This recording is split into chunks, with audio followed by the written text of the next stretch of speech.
Welcome to D&D Backstory.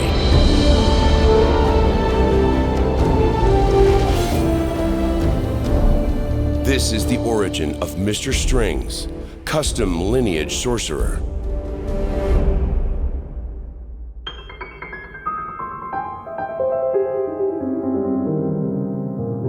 Just one more line. Perfect! Look at that, Mr. Strings. All those triangles made a star. And it's perfectly symmetric. All the sides are exactly the same. Let's get you nice and cozy, right in the middle. A young girl happily places her favorite toy in the center of a symmetrical five-pointed star, a battered wooden marionette, affectionately dubbed Mr. Strings. The puppet lacks the handle that would have pulled his strings and brought him to life in the hands of a skilled marionettist, and most of his features have been worn down to bare wood. But he and young Lucy had been on innumerable flights of fancy together, from palatial tea parties to practical quests across the seas of imagination. For several weeks now, however, she has been kept inside, prevented from seeing the other village children due to a particularly virulent outbreak of the pox. Never one to content herself with boredom, Lucy has played her friend through scenario after scenario, but after weeks of confinement, she's been forced to get more and more creative with her make-believe. The High Priest of Tish, Goddess of Fortune, has called us here for a big announcement. The girl intones, gesticulating wildly towards a crowd of hand-stuffed animals and crude straw men. You there, Mr. Strings, what is your announcement? She stares fixedly at the puppet before briefly becoming distracted by a ray of sunlight and gazing wistfully out the window with a sigh. Finally, she shakes herself back to the scene in front of her, turning again to address her puppet companion. Really? Wow, that is big news. Did you all hear that? She turns about in place, nodding excitedly to all her toys, kneeling over to whisper in several of their ears. After a moment, though, she lets out another sigh, climbing to her feet and walking over to stare at the sunset in the distance, speaking out the window without turning back to look at her toys. Mr. Strings, you're the best. Sometimes, I wish we weren't playing pretend. I wish you could really talk. A shudder seems to run through the bedroom. With a small hiss, the flames of the lantern hanging within are suddenly extinguished, and the shadows on the walls seem to dance and stretch malevolently. The girl turns back to her room, frowning, just in time to see vivid purple and scarlet flames burst into life, tracing around the edges of the chalk star drawn meticulously on her wooden floor. The flames rush towards the center, and when they reach her battered puppet, they roar higher, nearly scraping the ceiling. Lucy starts forward, confused and concerned for the well-being of her friend, when the sound of a ragged breath being drawn halts her in her tracks. After a beat, the puppet turns its head slowly, creaking with the sound of wooden joints long used. Who dares? The puppet stumbles to its feet, gesturing madly with wooden fingers splintering as articulation is forced into them. Who dares to summon me? I, Baelagor, dread Archon of Dis, wielder of chains and gardener of barbs. What have you done to me to trap me in such a prison? Who dares? Lucy's jaw drops open in shock and she charges forward towards the now animate puppet. The entity Baelagor draws its hand back, muttering an incantation and calling forth those violet flames into his outstretched hands. He turns, preparing to bestow his wrath upon his would-be attacker, only to be nearly knocked off his feet in a tackling hug. Mr. Strings, you can talk! Entirely taken aback, the entity drops its hands, letting the flames dissipate into the air. As he attempts to make sense of this bewildering situation, a bearded man throws the door open, frowning deeply. Lucy, your mother and I thought we heard... Oh, dear gods. What is that thing? Lucy, get away from it, now! Papa, this is just my friend. He can talk now, look! Lucy, no! Can't you see? The thing is trying to burn you alive! Your friend isn't your friend anymore! This is a monster! We have to run now, Lucy! Even more bewildered now, the entity looks around. realizing that some of the flames he had thought entirely dissipated had caught the edges of the rug and curtains in the room, and that a steady blaze was beginning to take hold. Nay, mortals! The wooden body begins to rise into the air. Take not another step! I have questions that must be answered. You will kneel before my... A booted foot takes him squarely in his wooden chest, and Baelagor is sent flying back towards the wall, his wooden head cracking against the windowsill. As he looks up through the haze of smoke, dazed, he catches sight of the girl, Lucy, thrown over her father's shoulder, sobbing in panic and confusion.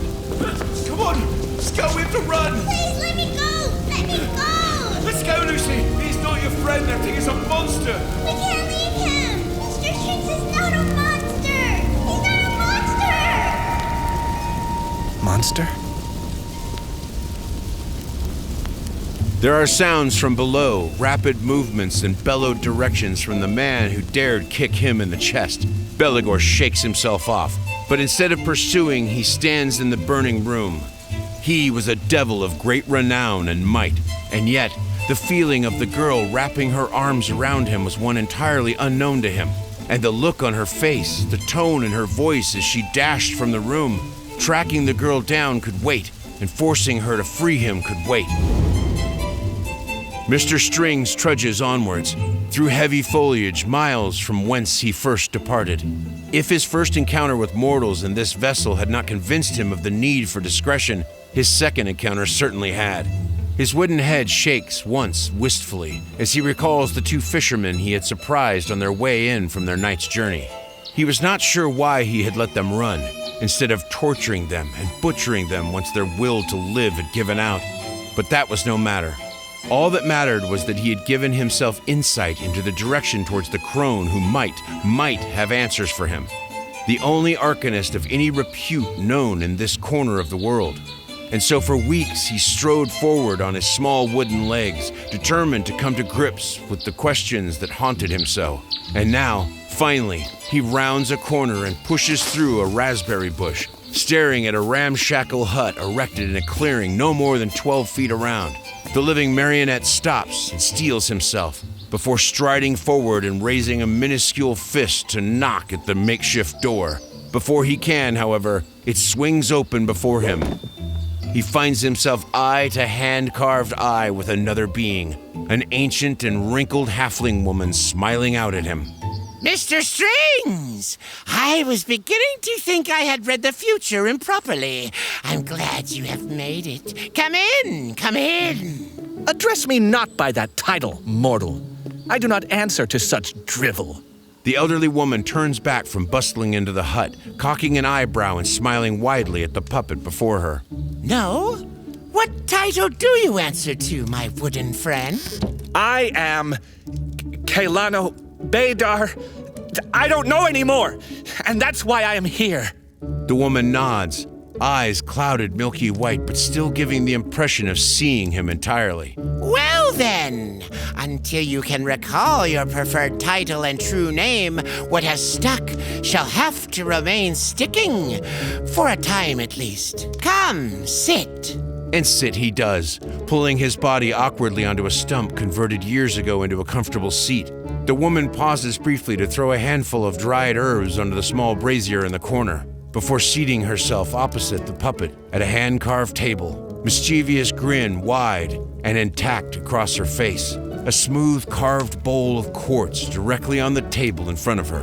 So, I would offer you tea, but... She gestures vaguely at his wooden form. You are a devil of some renown, trapped in a body by means you do not comprehend. Bound there by a mortal only 9 years old, in fact. The child was no ordinary mortal. She was clearly a sorceress of great power and scope, binding my dread self to this simple form. A wicked and potent arcanist, to be sure. If you say so, dear. But these are things you and I both know. You did not come here for that. I did not. I have burning questions that need answering, witch. I must know the means by which I was trapped here, the cause of my loss of memories and identity, the source... I must know. She leans back in her chair, eyeing him coolly over her beaming grin. Excellent! Then let us not waste any time! The witch claps her hands, and the quartz bowl in front of her begins to emit a pale blue light. Ask me your question, then. Fine. What is my name? The woman tosses her head back and laughs. What a strange query! I cannot glean what your true name might be. Were that a power I possessed, I would have marched upon the world with an army of devils at my back a century ago. The title you once bestowed upon yourself was Baelagor, Dread Archon of Dis, which is quite a flattering way of declaring yourself to be middle management in the hells, I might add. But your name is Mr. Strings, and that is not a question you came here to ask. Try again. I did not come here to be mocked, woman! How dare you! You are in no position to test the limits of my patience or my hospitality, wooden one. Try again. The entity pauses and attempts to draw a calming breath into a respiratory system that had never actually been there. Very well, crone. Since I have been bound to this body, the flame and shadow I once commanded have waned to a pale imitation of their former glory. Why is that? The old woman consults her scrying bowl briefly, then locks eyes with him again. This body is not equipped to handle the forces you command as a devil. And much of the might it is capable of channeling now goes towards your animation and locomotion. This is the hand you have been dealt. And that is still not the question you came to have answered. The girl, Lucy. How is it that she bound me so thoroughly without knowledge of my true name or my whereabouts? How am I trapped so soundly in such a pathetic body as this? Again, the crystal bowl glows, and again the woman consults the contents within. For his part, the former Baelagor can see nothing but a thin layer of greasy water pooled at the center of the bowl. But the woman nods and looks him in the eye once more. The girl might be only 9, but you were not incorrect. She contains a power unknown to her or any of her loved ones, and when she invoked an ancient goddess of fortune, long since split in twain and forgotten, well, she reached into the weave, and the weave reached back. She had no intention of doing magic, and she certainly was not seeking you in particular. But she spoke a wish into being, heedless of the process involved in such a task. What I can tell you is that you are bound to the girl irreversibly. Whatever you wish to do to change that, whether murder her, torture and break her and her family, or simply to walk away and accept your new form, is entirely up to you. But you will not break these chains of your own accord, puppet. And once again, you are dancing around the question you truly mean to ask. Anger begins to rise steadily within the wooden figure and drips from the words he next speaks. Where is she? That same power and same dead goddess prevent me from scrying on her or hers directly. I cannot answer that for you.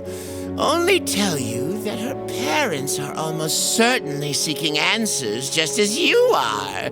And my patience grows thin, the hour grows late. If you cannot land upon the right question soon, amigo, I may be unable to aid you. Fine. I am filled with rage and hate, as I always have been, but it feels hollow in a way that I can never recall experiencing.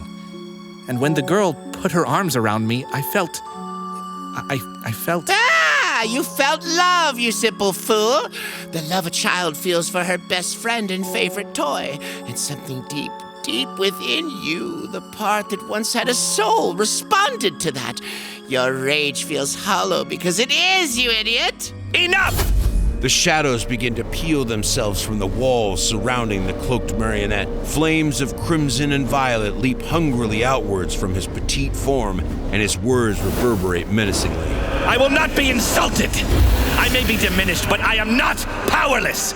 If you insist on toying with me, woman, then I shall burn you with the flame that wounds forever! But you're so close. Come on, Mr. Strings, ask your question. Why has this happened to me, witch? Am I being punished? Have I been betrayed? Why do I suffer thusly? You're so close, Stringsy. Ask me. The puppet roars, an unholy sound that rattles the walls of the hut. The shadows and flames rush out from his body. Why am I here, alone? Why can I not break the strings tying me to this form? I will kill you! I will kill her! And everyone she has ever cared about! Why do I feel pain? Pain in a heart that has never existed! Why? Why? Why did she abandon me?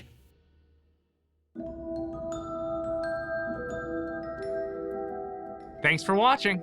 If you'd like to support our channel and gain access to some other fun D&D backstory content, you can find the link to our Patreon in the description. To find all of our other characters and how-to videos, head over to the channel by clicking D&D Backstory below.